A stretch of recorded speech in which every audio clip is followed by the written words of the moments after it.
Mister Giorgio মিলোনি, তারপর IMF এর managing director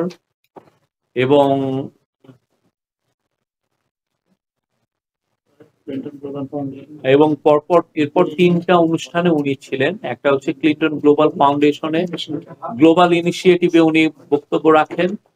তারপরে ফ্রেন্ডস অফ বাংলাদেশ ওইখানে একটা বক্তব্য রাখেন এবং পরবর্তীতে বাংলাদেশের যে ইউএনএ বাংলাদেশের যে 50 বছরের যে পূর্তি উপলক্ষে ওইখানে একটা বক্তব্য রাখেন এবং ওইখানে অনেক ছিলেন। আর একটা বড় সাইড ইভেন্ট হয়, সেটা হচ্ছে রোহিঙ্গা ক্রাইসিস নিয়ে। এটা বাংলাদেশ এবং জয়েন্টলি ইউএনএইচসিআর এরা এটা হোস্ট করে। সেখানে স্যার বক্তব্য দেন এবং আমাদের পররাষ্ট্র অ্যাডভাইজার উপদেষ্টা ওইটা ওই অনুষ্ঠানটা পরিচালনা করেন। তো আমরা মনে করি যে আজকে মানে ওনার এই ব্যস্ততম দিনে মানে বাংলাদেশের ডিপ্লোমেসির জন্য একটা খুবই সাকসেসফুল একটা ডে। আপনারা জানেন যে এটা খুবই রেয়ার যে ইউএস এর একজন প্রেসিডেন্ট ইউএনজি এর একটা সাইড লাইনে বাংলাদেশের একজন রাষ্ট্রপ্রধান বা সরকার প্রধানের সাথে দেখা করা, এটা খুবই, আমরা জিজ্ঞেস করেছিলাম যে এটা ওদের একজন বলেছেন যে এটা গত 50 বছরে হয়নি বা 1971-এর পরে হয়নি। আর মিলনের সাথে তার মূল বক্তব্য আলোচনাটা ছিল মাইগ্রেশনটা নিয়ে। আমাদের দেশে থেকে জানেন যে অনেক ছেলে খুবই রিস্কি একটা রুটে অনেক ক্ষেত্রে তারা ইলিগালি ইটালিতে যায়। তো উনি চাচ্ছিলেন, স্যার এই বিষয়ে আলোচনা করেছেন এবং বলেছেন যে কিভাবে এটাকে লিগালি আরো অনেক বেশি বাংলাদেশি কিভাবে ইতালিতে যেতে পারে, সেই পথটা কতটা প্রশস্ত করা যায়, এবং এটা নিয়ে পুরো আলোচনাটাই মূলত ছিল এই বিষয়ে। এবং মিলনই বাংলাদেশের গভর্নমেন্টকে সাপোর্ট জানিয়েছেন। আর IMF এর ম্যানেজিং ডিরেক্টরের সাথে মিটিংটাও খুব ইম্পর্টেন্ট ছিল।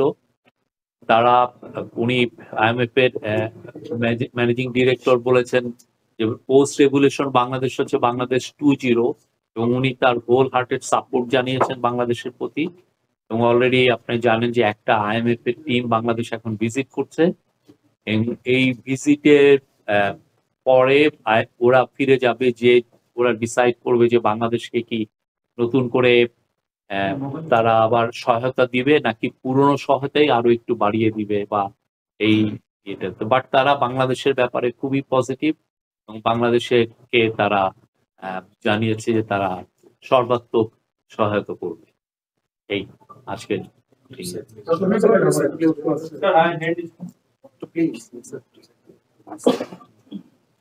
আমাদের ফরিদ আলম, আমি এনটিভি পক্ষ থেকে, এক্সকিউজ মি,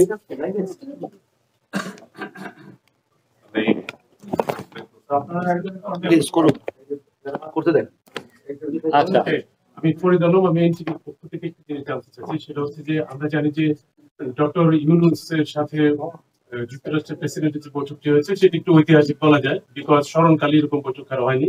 ওটা বাদ দিয়ে এমন কোন ইস্যু ঘটেছে কিনা, রোহিঙ্গা ইস্যু বা অন্য কোনো ইস্যু নিয়ে, যেটা ডক্টর ইউনূসের এই সফরের প্রথম দিনে সেটাকে আমরা একটা সাফল্য হিসাবে বা একটা বিশাল অগ্রগতি হিসাবে আমরা প্রত্যেকটা মিটিংই সফল। আজকে দেখেন সকালে জাস্টিন ট্রুডোর সাথে উনি কথা বলেছেন, ওইখানে স্টুডেন্ট ভিসা যাতে বাড়ানো হয় সেই বিষয়ে কথা হয়েছে।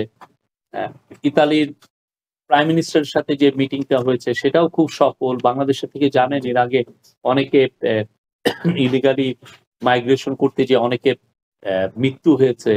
তো এখন আমরা যদি ইতালিতে যদি প্রচুর সংখ্যক আমরা বাংলাদেশি যেতে পারে লিগাল রুটে, এটা তো অবশ্যই সবার জন্য একটা ওয়েলকাম নিউজ। আর IMF তো আপনি জানেন, IMF এর সহায়তা মানে কিন্তু IMF একা সহায়তা করে না। তখন হয় কি, পুরো মাল্টিলেটারাল যত এজেন্সি আছে তখন ওয়ার্ল্ড ব্যাংক ইন্টারেস্টেড হয়, ADB ইন্টারেস্টেড হয়, ইভেন প্রাইভেট ইনভেস্টররা ইন্টারেস্টেড হয় যে না, এখানে আইএমএফ এর বাংলাদেশের উপর পুরোপুরি আস্থা আছে, তখন ওরা সবাই আসে। তো বাংলাদেশের জন্য এটা আজকের দিনটা খুবই খুবই একটা সফলতম দিন আমি বলবো বাংলাদেশের ডিপ্লোমেসির জন্য।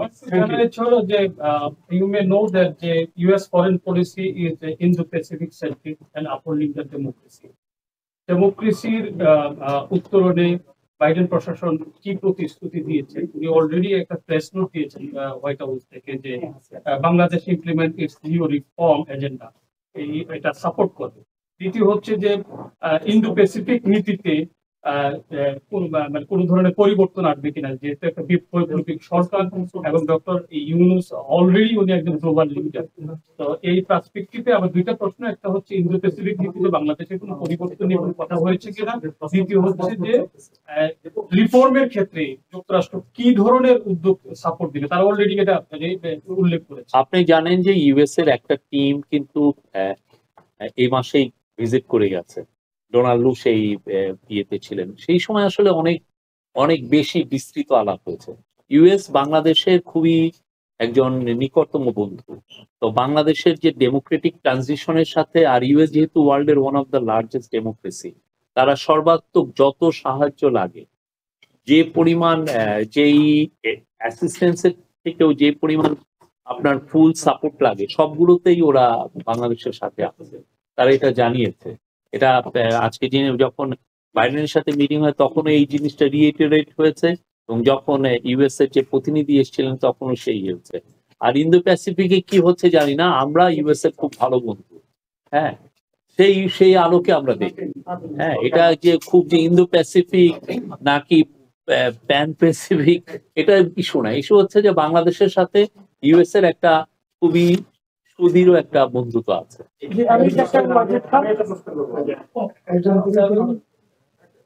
আচ্ছা, তাহের ভাই বলেন, তাহের ভাই বলেন। আমার প্রশ্ন হচ্ছে যে আপনি যেটা বলেছেন যে যুক্তরাষ্ট্র বলেছে শব্দনাশ করবে, আর আমাদের দেশে একটা বড় ধরনের পরিবর্তন, সেই পরিবর্তনটা হচ্ছে যে স্বৈরাচারী সরকারকে ছাত্র জনতার আন্দোলনের পালাতে আসে, এবং এই যে বিষয়টি যে সহযোগিতা পালানোর পর একটা বড় ধরনের একটা ব্যক্তম আছে, ট্রানজিশন আছে। তো প্রেসিডেন্ট জো বাইডেন উনি কি এটা জানতে চেয়েছেন কি ধরনের পরিবর্তন হয়েছে, উনি কি বলেছেন এটা, এবং তারা কোন কোন ক্ষেত্রে সহযোগিতা?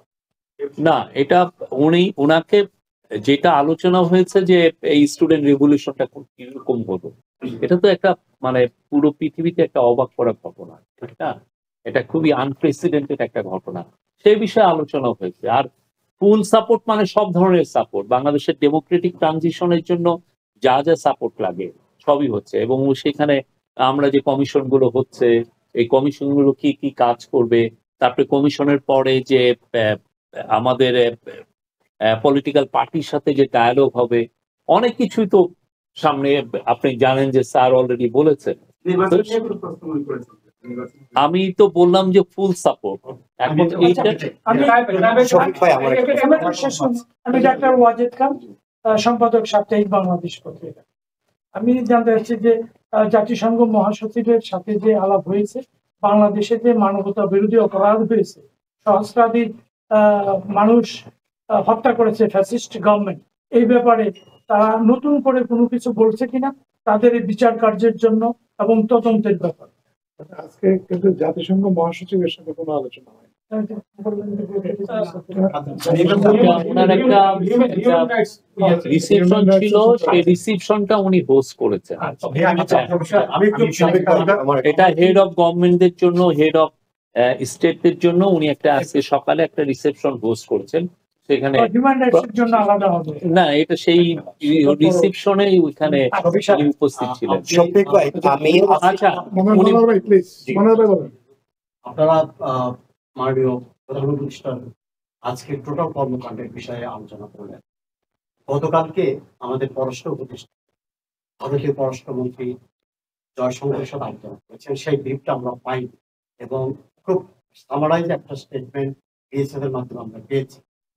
তো সেখানে জয়শঙ্করের সাথে আলোচনার সময় সেখানে পতিত সরকারের ভারতে সাবেক প্রধানমন্ত্রী ওখানে আশ্রয় নিয়ে আছে, তাকে বাংলাদেশের শেখ হাসিনাকে বাংলাদেশের ব্যাক করানোর জন্য এই ব্যাপারে আমাদের পররাষ্ট্র উপদেষ্টা এবং জয়শঙ্করের সাথে স্পেসিফিক কোনো আলোচনা হয়েছে?